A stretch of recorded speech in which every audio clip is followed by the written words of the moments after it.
Chapter 5. The Psychology of Metta. The Pali commentaries explain, one loves all beings, A. by the non-harassment of all beings and thus avoids harassment, B. by being inoffensive to all beings and thus avoids offensiveness, C. by not torturing all beings and thus avoids torturing, D. by the non-destruction of all life and thus avoids destructiveness, E. by being non-vexing to all beings and thus avoids vexing, F. by projecting the thought, may all beings be friendly and not hostile, G. by projecting the thought, may all beings be happy and not unhappy, H. by projecting the thought, may all beings enjoy well-being and not be distressed.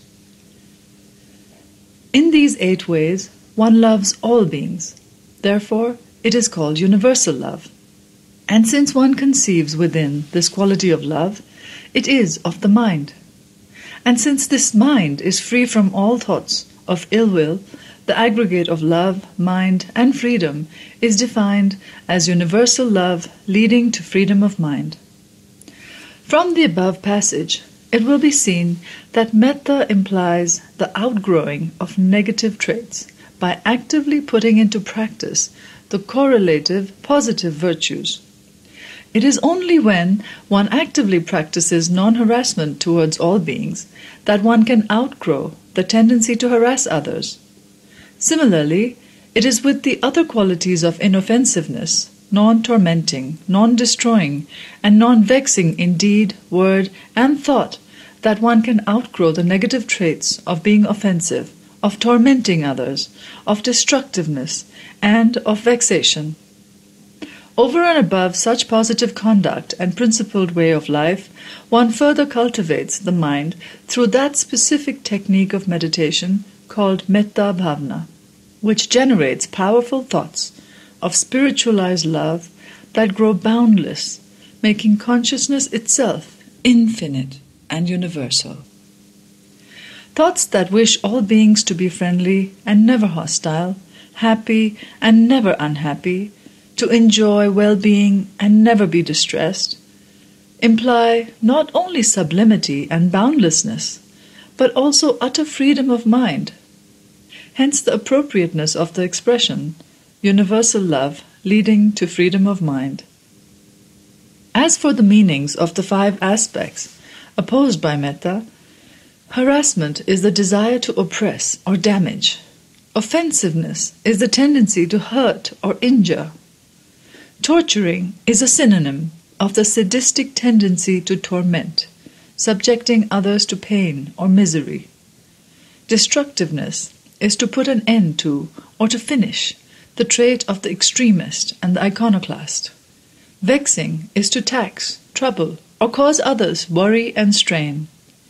Each of these tendencies is rooted in antipathy and malevolence and provides a contrast with Metta, both as a mode of conduct and as a psychological state or attitude of mind. The substitution of a negative trait by the opposed positive course implies a very developed and mature approach to life. The ability to remain non-harassing, inoffensive, non-torturing, non-destructive, and non-vexing means a very refined, beautiful, and loving mode of behavior in a world where interaction between human beings creates so much tension and misery. According to the Visuddhimagga, Metta is a solvent that melts not only one's own psychic pollutants of anger, resentment, and offensiveness, but also those of others. Since it takes the approach of friendship, even the hostile one turns into a friend. Metta is characterized as that which promotes welfare. Its function is to prefer well-being rather than ill. It manifests as a force that removes annoyance, and its proximate cause is the tendency to see the good side of things and beings and never the faults. Metta succeeds when it loves, and it fails when it degenerates into worldly affection.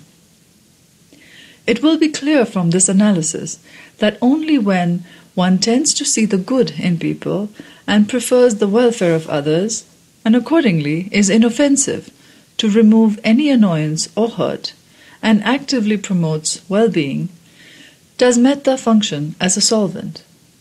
It is said that the ultimate purpose of metta is to attain transcendental insight, and if that is not possible, it will at least effect a rebirth in the sublime sphere of the Brahma world, apart from bringing inner peace and a healthy state of mind here and now. Hence the Buddha's assurance in the Metta Sutta, holding no more to wrong beliefs, with virtue and vision of the ultimate, and having overcome all sensual desire, never in a womb is he born again. Love wards off ill will, which is the most damaging of emotions. Hence it is said, "For this is the escape from ill will, friends, that is to say, the freedom of mind wrought by universal love." Digha Nikaya 3.234. In the practice of metta, it is important to understand the emotions which nullify metta either by being similar or being dissimilar. The Visuddhimagga calls them the two enemies, the near and the remote.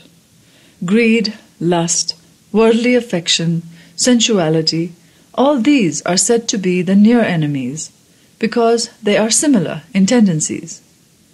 The lustful also sees the good side or beauty and therefore gets involved. Love should be protected from it, lest the masquerades of these emotions deceive the meditator. Ill will, anger, and hatred, being dissimilar emotions, therefore constitute the remote enemy. The remote enemy can easily be distinguished, so one need not be afraid of it. But one should overcome it by projecting a higher force, that of love. But one has to be wary of the near enemy, because it creates self-deception, which is the worst thing that can happen to an individual. It is said that metta begins only when there is zeal in the form of a desire to act.